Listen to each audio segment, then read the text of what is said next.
madaxweynaha jamhuuriyadda Soomaaliland mudane Axmed Maxamed Maxamuud Silaanye iyo wafdigii uu hogaaminayay sodaalka shaqo ku joogay gobolka Saaxil ayaa galay maalintiisii labaad. madaxweynaha Soomaaliland isagoo ogsoon baahiyaha ay bulshadu u qabaan adeegyada aasaaska oo nolosha ayuu magaalada Berbera ka hirgeliyay bil gudaheed mashaariic kala duwan oo shacabku ay baahi weyn u qabeen isla markaana ay ku diirsadeen yagleelidooda. mudane Axmed Maxamed Silaanye madaxweynaha Soomaaliland ayaa rasmi xadhiga uga jaray wada 8 kiiloomitir oo wadooyinka halbowlayaasha ee dhexmara gudaha magaalada Berbera kaas oo bil ka hor madaxweynuhu uu dhagax dhigay waxaana hirgelisay dawladda hoose magaalada Berbera. maayirka magaalada Berbera oo horeyn ka hadlay ayaa sheegay in mashaariicdani ay hirgelisay dawladda hoose magaalada Berbera. waxa dawladda hoose degmada Berbera u qabsoomay 8 kiiloomitir ee asfalka ahaa oo bilicda hordhaceedii mudan madaxweyne waxaan halkan ka cadaynayaa aan jecelahay dadweynaha jamhuuriyadda Soomaaliland inay ogaadaan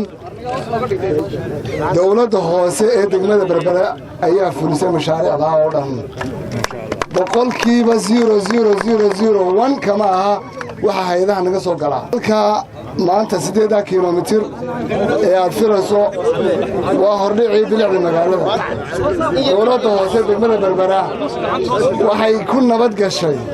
oo ay Ilaahay subxaanahu wa ta'aala wadiga sabab kaaga dhigay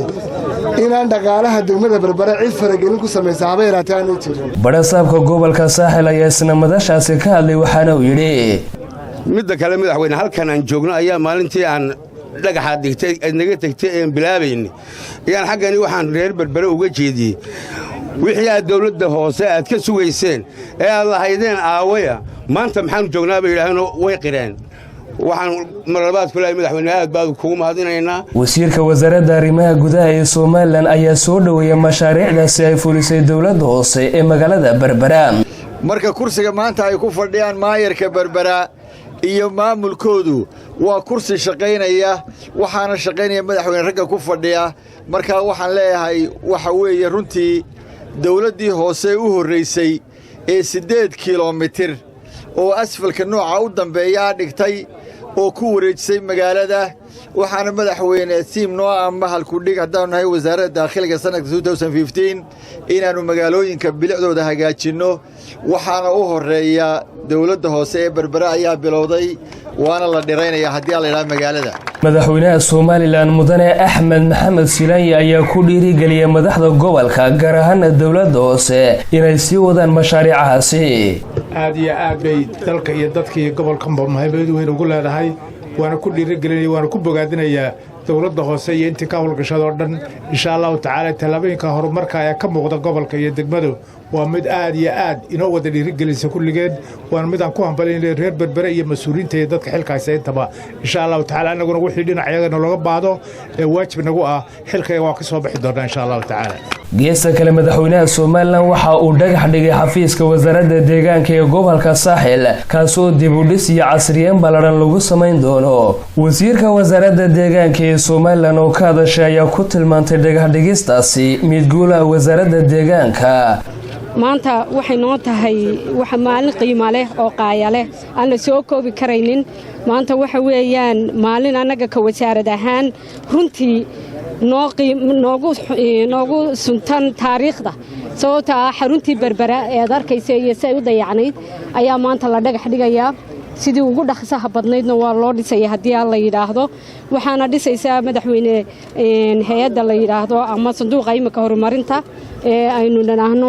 SDF ayuu mashruucan ku jiraa waxa loo sameeyaa xaruntii weynad xafiis weyn baa looga sameeyaa neerseriyadii oo dhan waa loo soo celinayaa neerseriga halkan iyo neerseri la doonayo 300,000 oo geedkan kulanka la yiraahdo iyo geedka lagu yiraahdo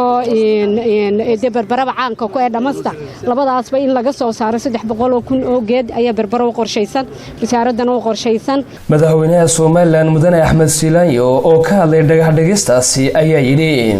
aad baan u hambalyeynaa wasaaradda ku shaqeeya cidda ka hawsha ka shaqeynaysa hambalyo ballaaran baan soo jeedinayaa insha Allah ilaahay waxa ka rajaynayaa in midna faca wax kale u noqdo. mashaariicaha horumarneed ee ka socda gobolka saaxil ee qaarna dhammaadeen kuwana ay sodaan oo hore uu u dhagax dhigay madaxweynaha Soomaaliland intooda badan ayaa waxa ka mid ahaa ballaarinta dekada magaala Marseeda Berbera kaasoo madaxweynaha Soomaaliland uu soo kormeeray halka ay marayaan dhismayaashaasi waxaana ku soo dhaweeyay madaxweynaha Soomaaliland una sharaxay maraya dekada magaalada Berbera halka ay marayaan dhismayaasha lagu kordhinayo dekada magaalada Berbera oo hore u bilaamay maanta waxa halkan loogu sharafa madaxweynaha jamhuuriyadda Soomaaliland mudane Axmed Maxamuud Silaanyo iyo marwada qaranka iyo wasiirro fara badan oo la socda inay shaqadan kormeer ku soo maraan shaqadan oo ah qaybtii labaad ee kordhinta barxadda lagu istoor gareeyo konteenarada buuxa qaybta maanta shaqada madaxweyne maanta shaqada waxa ku jira GLA baa ku jirta GLA waxa weeye waa 300 waa 400 oo nin waxay noo soo direen 8 nin bay noo soo direen oo ilaa caawa shaqeynaya mushqaayad siimayno